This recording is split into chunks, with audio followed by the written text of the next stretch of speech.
A osteoporose é uma doença difusa do esqueleto em que existe uma diminuição do seu componente mineral, mas também uma diminuição da sua massa óssea em termos de proteínas e de células, levando a alterações da sua micro e da macroestrutura e aumentando a tendência para fraturas. Desde 1994 que a Organização Mundial de Saúde estipulou a densitometria óssea como um método de diagnóstico para avaliar a massa óssea e, através de determinados scores ou valores, poder haver um diagnóstico de osteoporose ou de osteopenia, ou seja, uma diminuição do componente mineral, mas ainda sem valores de osteoporose. A osteoporose resulta de uma diminuição da formação do osso que não é compensada pelo aumento da reabsorção óssea. Isto porque o osso é um tecido vivo, ou seja, há um equilíbrio entre a sua formação e a sua reabsorção e formam-se lacunas de reabsorção que acabam por ser preenchidas por um conjunto de células que vão levar a nova formação de osso. Para além disso, é um tecido que é constituído por proteínas e ainda por um componente mineral, geralmente à base de cálcio e principalmente também de fósforo. O que acontece é que este equilíbrio em que está favorecida a formação durante o crescimento na criança é atingido entre os 20 e os 30 anos e a partir dos 30 a 35 anos começa a haver uma diminuição da massa óssea cerca de 1% por ano. Entre os 30 e os 80 anos verifica-se que no total houve uma diminuição de 50% do osso trabecular, que é representado por uma vértebra, e 30% do osso cortical, que poderá ser representado pelo colo do fémur.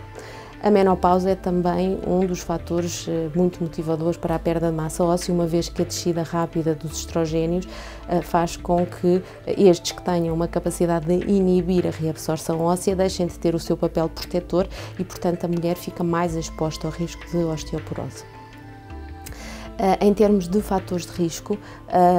as mulheres que têm um fator de risco acrescido de osteoporose são aquelas que têm um índice de massa corporal baixo, uma menopausa precoce, que é considerada antes dos 40 anos, uma menarca tardia,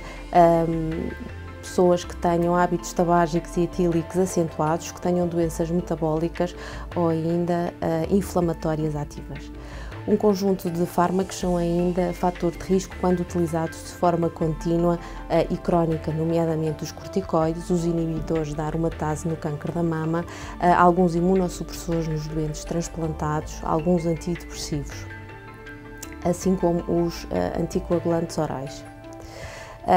O tratamento da osteoporose passa essencialmente por inibir a reabsorção óssea através de fármacos como os bifosfonatos, estimular a sua produção ou ainda um mecanismo duplo em que se inibe a reabsorção e aumenta-se a produção óssea, para além de um aporte adequado de cálcio e de vitamina D e a prática regular de exercício físico, nomeadamente exercício de impacto como o jogging ou a marcha.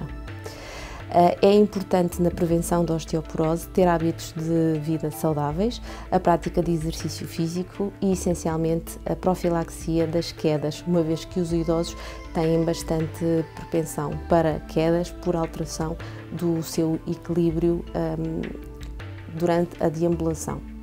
As principais fraturas que são típicas é a fratura do punho, também chamada fratura de colos, e que é intitulada como fratura sentinela porque muitas vezes é a primeira a partir da qual depois se investiga a existência ou não de osteoporose. A fratura vertebral,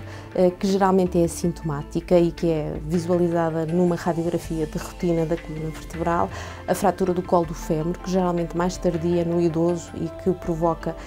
uma grande incapacidade, essencialmente pela imobilidade que condiciona o idoso. E existem ainda algumas outras fraturas mais raras, como a fratura da extremidade proximal do ombro, das costelas e ainda da bacia. Todas estas fraturas têm como característica o baixo impacto, ou seja, muitas vezes a queda apenas da própria altura. A osteoporose deve ser vista como uma doença que pode ser prevenida e, portanto, os hábitos de vida saudáveis são fundamentais para que o esqueleto tenha uma saúde até à idade pós-menopausa.